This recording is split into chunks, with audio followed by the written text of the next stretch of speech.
LG Manoj Sinha ने आज अमरनाथ जी के मुकद्दस गुफा में हाजिरी दी और पूजा की। इस मौके पर फौज के सीनियर अफसरान, सिविल एडमिनिस्ट्रेशन, पुलिस और श्राइन बोर्ड के अरकान भी मौजूद थे। एलजी मनोज सिन्हा ने पवित्र गुफा में पूजा की और सभी की तंदुरुस्ती, सलामती और खुशहाली की दुआ की। ख्याल है कि कोरोना वबा के पेश नजर रवां साल के लिए अमरनाथ यात्रा को मनसूख किया गया है।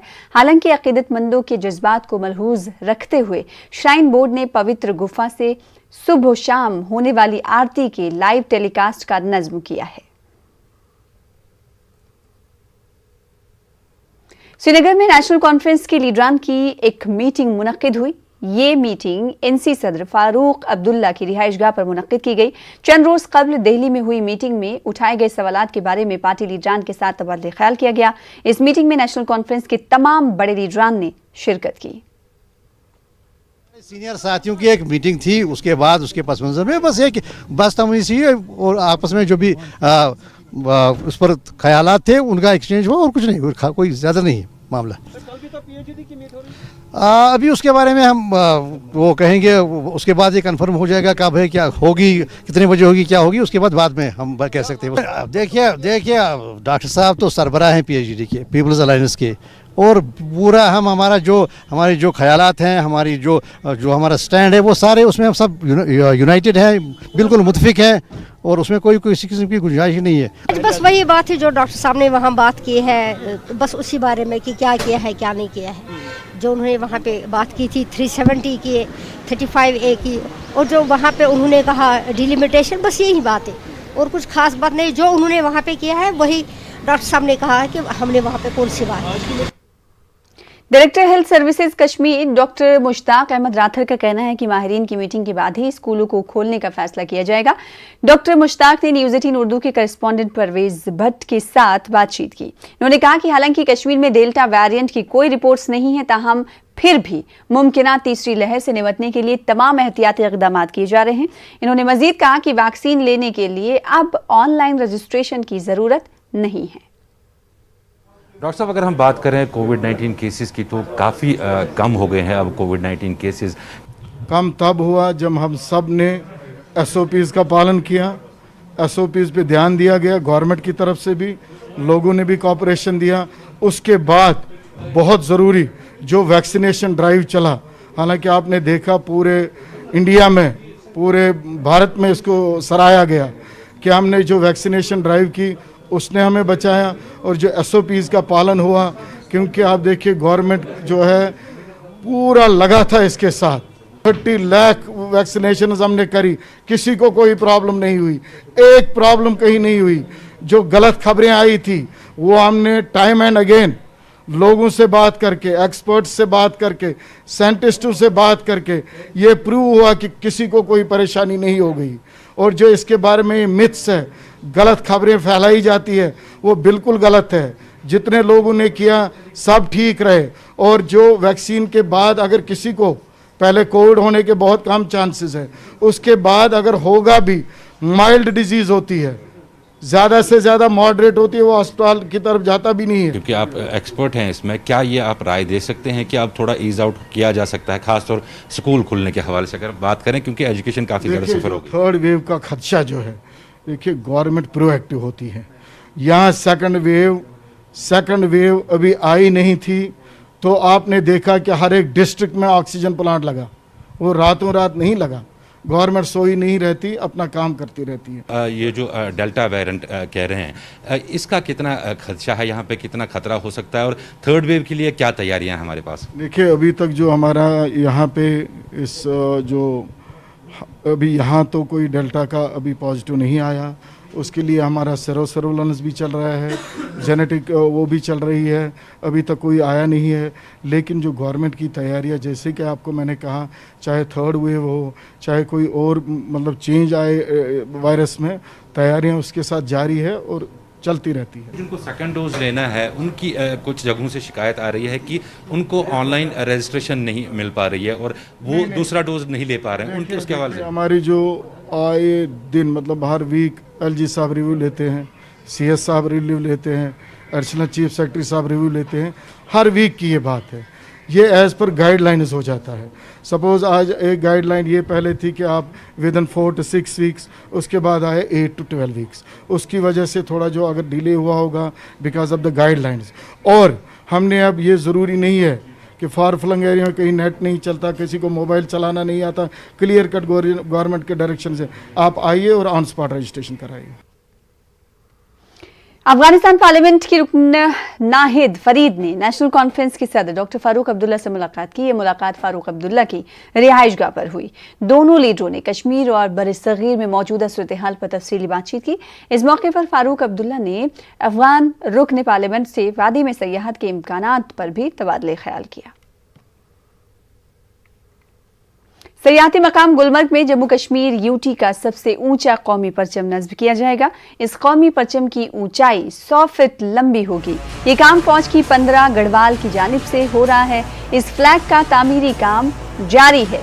जायजा लिया हमारे नुमाइंदे मुनीर हुसैन हुर्रा ने।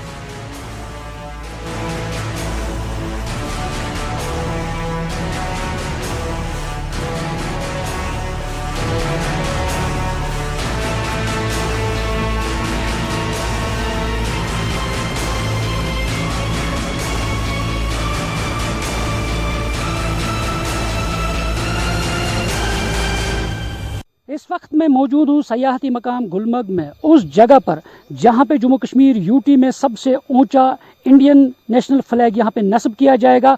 और इसका काम जो है वो यहाँ पे गुलमर्ग में 15 गढ़वाल जो आर्मी है उन्होंने ये हाथ में लिया है, उनकी तरफ से ये काम हो रहा है। ये जो फ्लैग है ये एक जम्मू कश्मीर की तारीख में एक सबसे पहला ये फ्लैग होगा जो सबसे ऊंचा होगा। ये आपको दिखाएंगे ऊपरी जो पहाड़ है और यहाँ पे जो गंडोला जो अफरवट है और इसके साथ साथ जो कंगड़ोरी का मकाम है। और वहाँ पे जब सयाह जाएंगे इन पहाड़ियों से बाज़ाब्ता साफ तौर पर ये फ्लैग जो है वो नजर आएगा और उससे भी जो सयाह है वो नजारा कर सकते हैं। इस फ्लैग का काम जो है शदुमत से जारी है और इस वक्त जो मजदूर है यहाँ पे लगे हुए हैं, शदुमत से काम चल रहा है। इसका जो 80% काम है वो मुकम्मल हो चुका है। गुलमर्ग में जितने भी सयाह होंगे और उनके लिए ये तवज्जो का मरकज बन जाएगा। मुनीर हुसैन, न्यूज़ 18 उर्दू, गुलमर्ग। राजौरी के दरहाल बीएमओ में तैनात 3 सेहत एहलकारों को मुबैना तौर पर गैर कानूनी इख्तियारात का इस्तेमाल करते हुए तनख्वाहों में इजाफा करने के इल्जाम में मुअत्तल कर दिया गया है। चीफ मेडिकल ऑफिसर राजौरी ने मामले का नोटिस लेते हुए तीनों मुलाजमीन को सस्पेंड कर दिया है। साथ ही जांच के लिए एक कमेटी भी तश्कील दी है। मुअत्तल किए गए 2 जूनियर असिस्टेंट मोहम्मद परवेज और बाबर, जबकि एक सीनियर असिस्टेंट मुबैना तौर पर ज़्यादा तनख्वाह हासिल करने के अलावा अलायंस का गैर मुनासिब फायदा उठाने में भी मुलव्विस थे। पैसा गरीबों को मिलना चाहिए, जो पेशेंट के लिए पैसा आता है, जो गरीबों जनता के लिए आता है, ब्लॉक के अंदर आता है, वो पैसा ये जो ऑफिसर है तनख्वाह भी लेते हैं, करप्शन भी करते हैं, इतने तो बड़े घोटाले कर रहे हैं। क्लिनिक भी उन्होंने खोल के रखी हुई है। इसकी इंक्वायरी पुरजोर तरीके से होनी चाहिए। मैं तो यह समझूंगा कि गवर्नर साहब इंक्वायरी करें इसकी, और ऐसे लोगों को जेल के अंदर बंद करना चाहिए। तो मैंने देखा, कुछ आपने बताया है, उसके लिए मैंने सीएमओ को इंस्ट्रक्शन दे दी है और रिपोर्ट मांगी मैंने। क्या कुछ कार्रवाई भी उनके की जाएगी? होगी उनको। करगिल बुद्धिस्ट कम्युनिटी ने करगिल डेमोक्रेटिक अलायंस के एजेंडे की मुखालिफत की है। KDA के एजेंडे में शामिल दफा 370 और दफा 35A की बहाली पर बुद्धिस्ट कम्युनिटी ने एतराज जताया है। उन्होंने कहा कि KD के एजेंडे से लद्दाख बुद्धिस्ट एसोसिएशन मुत्तफिक नहीं है और इसलिए वो करगिल डेमोक्रेटिक अलायंस का हिस्सा नहीं है। कम्युनिटी के अरकान ने PM मोदी से अपील की है कि बुद्धिस्ट समाज के नुमाइंदों को दिल्ली मदऊ किया जाए ताकि वो बेहतर अंदाज में अपने मसाइल रख सकें। डेमोक्रेटिक अलायंस जो है वो करगिल का एज अ होल रिप्रेजेंट नहीं करते, खासकर उसमें जो 20% बुद्धिस्ट माइनॉरिटीज हैं और जो 60% एरिया पे स्कैटर्ड हैं, उनको वो बिल्कुल रिप्रेजेंट नहीं करते, क्योंकि हम उनका पार्ट नहीं है। पार्ट ना होने का मेन रीजन यही है, हम पिछले साल से जब से करगिल डेमोक्रेटिक अलायंस वजूद में आया तब से हम इनको बॉयकॉट किया था, क्योंकि वो जो है आर्टिकल 370 और 35A को एब्रोगेट करने के खिलाफ थे, उसका रेस्टोरेशन चाहते थे। तो आज की डेट में भी हम उनके पार्ट नहीं है। तो आज हम ये प्रेस कॉन्फ्रेंस करके सेंट्रल गवर्नमेंट को ये मैसेज देना चाहते हैं कि मेहरबानी करके करगिल डिस्ट्रिक्ट में जो बुद्धिस्ट माइनॉरिटीज है, 20% पॉपुलेशन जो 60% एरिया पे स्कैटर करते हैं, उनको अलग से रिप्रेजेंटेशन दिया जाए, क्योंकि हम KDA का पार्ट नहीं बन सकते। हमसे विनती करते हैं कि 1 जुलाई को या तो हमें अलग से एक रिप्रेजेंटेशन दिया जाए, या उसी दिन अगर हमें बुलाया जाता है तो हम अपना रिप्रेजेंटेशन वहां पे भेजेंगे और हम अपनी बात रखना चाहते हैं। आगे बढ़ेंगे। डीसी श्रीनगर मोहम्मद एजाज असद ने श्रीनगर सिटी में शॉपिंग मॉल्स का दौरा किया। दौरे का मकसद कोरोना गाइडलाइंस पर अमलावरी का जायजा लेना था। इस मौके पर डीसी ने कहा कि दुकानदारों और ग्राहकों को कोरोना वैक्सीन जरूर लेनी चाहिए। साथ ही उन्होंने कहा कि कोरोना गाइडलाइंस की खिलाफ वर्जी करने वालों के खिलाफ सख्त कार्रवाई की जाएगी।